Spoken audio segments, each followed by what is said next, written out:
Bonjour, nous approfondissons aujourd'hui la notion de stress et de stresseur. Nous aborderons un peu aussi l'évolution de la recherche depuis Dr. Anne Sellier jusqu'à aujourd'hui.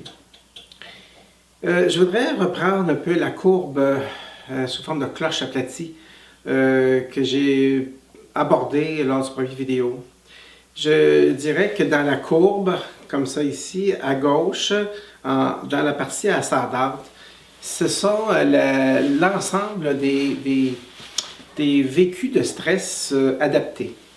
C'est-à-dire que plus l'environnement exige de performance, d'adaptation, nous comme personnes, on développe des habiletés, des connaissances, de l'expérience, on pratique, on s'adapte finalement au travail ou à la maison dans nos habiletés, dans nos responsabilités parentales, par exemple. Alors ça, on appelle ça le bon stress. La partie aplatie, c'est la partie résistance.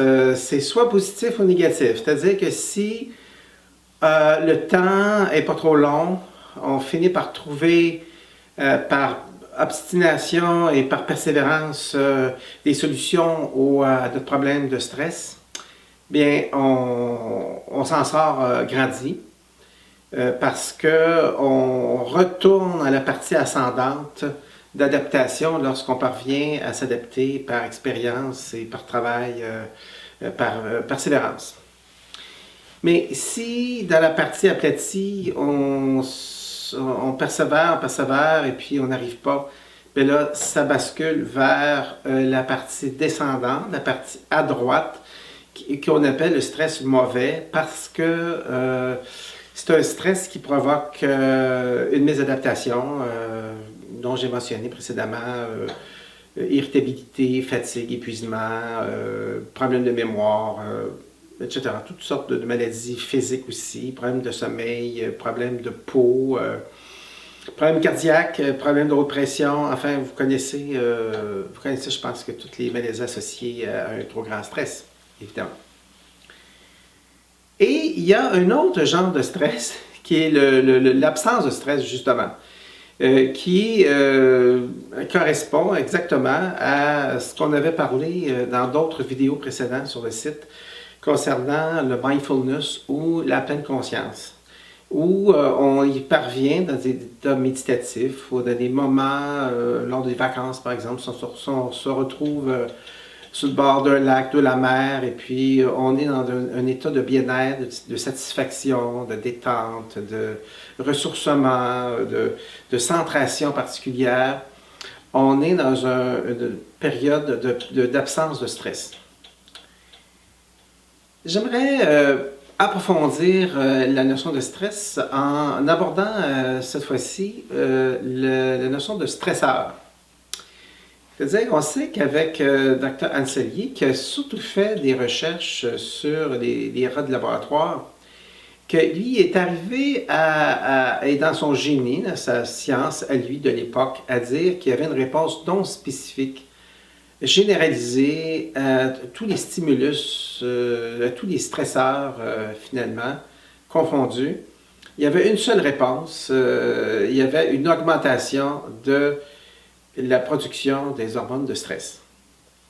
Les recherches qui ont été faites sur les humains ont fait évoluer beaucoup cette notion-là et on en arrive maintenant à des réponses plus spécifiques.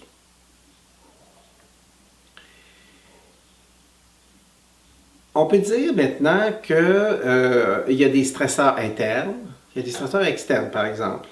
C'est-à-dire qu'une émotion, un sentiment d'infériorité, une habitude de s'être fait dire, par exemple, par un parent ou les deux parents, qu'on ne fera jamais rien de bon dans la vie, c'est un principe organisationnel de la personnalité qui structure nos perceptions, en général, des événements de notre vie.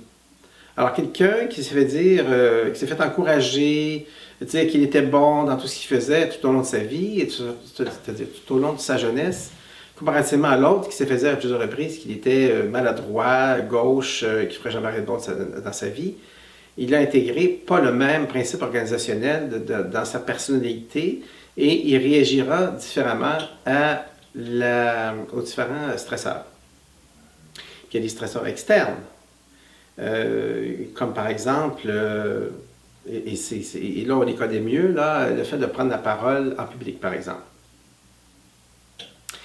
Il y a aussi la notion d'intensité de stresseur. C'est-à-dire qu'il y a des stresseurs qu'on n'a pas conscience ou très peu.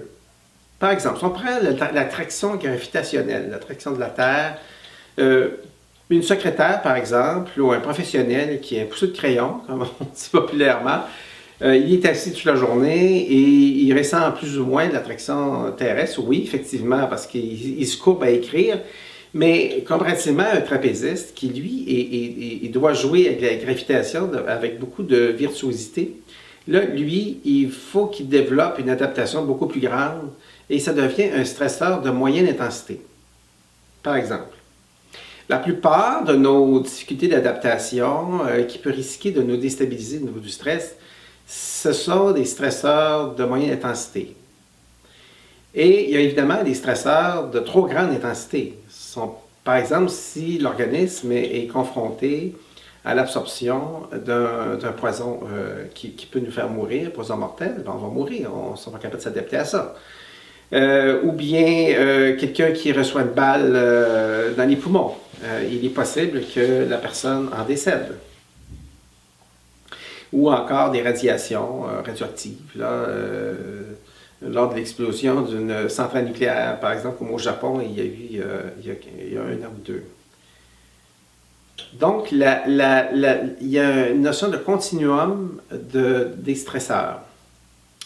Puis, sans doute, la partie la plus juteuse et importante de mon allocution aujourd'hui, ça concerne le facteur de la perception des événements de notre vie.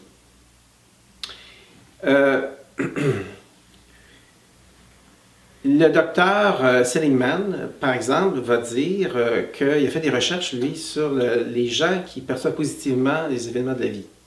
Tout le monde connaît la fameuse phrase de l'alcoolique qui sort de votre bouteille et qui dit « Ah, il me reste encore la moitié de la bouteille ». Et il est content, il est heureux et il consomme la seconde moitié de sa bouteille dans le plaisir. Et l'autre alcoolique qui lui dit « Ah, il me reste juste la moitié de la bouteille » et qui consomme avec tristesse le fait que bientôt il n'aura plus d'alcool. Dans les deux cas, les réactions au fait que la bouteille va se vider n'est pas la même. Et la production d'hormones de stress non plus. Il y a aussi la question la recherche qui a été faite par le docteur Lazarus et Folkman, qui indique que, en fait, le vécu de stress est beaucoup plus une question d'habilité à s'accommoder avec l'environnement. C'est-à-dire que comme je disais tantôt, tout dépendant de notre éducation, de comment on a été encouragé ou pas, qu'on a été rassuré ou pas sur nos capacités personnelles, on s'adapte plus ou moins bien. Alors, et c'est une question d'apprentissage. On s'aperçoit de plus en plus que l'ensemble de nos comportements sont beaucoup plus appris qu'innés. Et évidemment, il y a des comportements innés, mais la très grande majorité de nos comportements ils sont appris, et donc ce qui dit appris peut être désappris. Donc il peut y avoir une évolution, un changement positif dans nos perceptions des stresseurs dans nos vies, et on peut améliorer grandement les impacts que ça peut avoir sur nous. Si on parle par exemple, quelqu'un prendre la parole en public. Peut-être vous allez dire que je suis un peu répétitif, mais je pense que c'est intéressant quand même de bien illustrer les deux exemples. Prenons par exemple 2 employés d'une compagnie qui ont des compétences égales ou même peut-être un supérieur à l'autre. Le premier il est sûr de lui, il a toujours été bien encouragé dans ce qu'il fait tout au long de sa vie par ses parents, par sa conjointe, tout ça. Il vit dans un milieu ayant une confiance dans la vie, dans ce qui peut arriver dans la vie. Les choses sont positives et on trouve toujours des solutions à tous les problèmes. Cette personne-là doit présenter une allocution importante devant un public assez important pour la compagnie. Il a une semaine, 2 semaines, mettons 2 semaines pour se préparer. Il se prépare, il s'assoit, il écrit son texte, tout ça, il pratique, il fait des présentations verbales. Il peut même utiliser une caméra pour se filmer, pour voir sa performance, tout ça. Il stresse plus ou moins, il y a un stress normal parce qu'il faut écrire quand même, il faut préciser sa pensée. Il arrive la journée même. Et il monte sur scène et quelques minutes avant, là, il dit « Ah bon, ok, ouais, c'est vrai, il faut que je performe, il faut que je fasse bien, il faut que je me présente bien, que ça réussisse. » Là, les hormones de stress augmentent et fait en sorte qu'il s'adapte de façon avec beaucoup plus de force. Il devient plus évocateur, les yeux plus grands ouverts, il sourit, il s'exprime avec force. Il reçoit une main d'applaudissements nourrie, chaleureuse et faite de reconnaissance. On lui dit des compliments. Il s'en retourne chez lui heureux et content et il poursuit sa carrière et il est assuré que par la suite, dès qu'il va prendre la parole, les choses vont bien se passer pour lui. Le second employé, lui, a une expérience de vie négative. C'est-à-dire il a eu une éducation où on ne l'a pas encouragé, on lui a dit qu'il ne réussirait pas dans la vie. Et à plusieurs reprises, il a subi des échecs, des rejets, des commentaires négatifs, des critiques sur ce qu'il pouvait faire tout au long de sa jeunesse. Et même aujourd'hui, il peut vivre avec une conjointe qui est critique de ses comportements dans l'ensemble. Il est aussi compétent, sinon plus, que le premier employé. Il a la même conférence à donner, le même thème, le même sujet, et il se prépare. À plusieurs reprises, dans les 2 semaines précédemment la présentation, il tente d'écrire, il vit des moments d'angoisse de page blanche, il ne sait pas quoi écrire, il ne sait pas quoi dire. Il commence, il écrit, il rejette ce qu'il écrit parce qu'il estime que ce n'est pas suffisant, que ce n'est pas à la mesure de ce qui est demandé, des attentes autour de lui et de son employeur principal.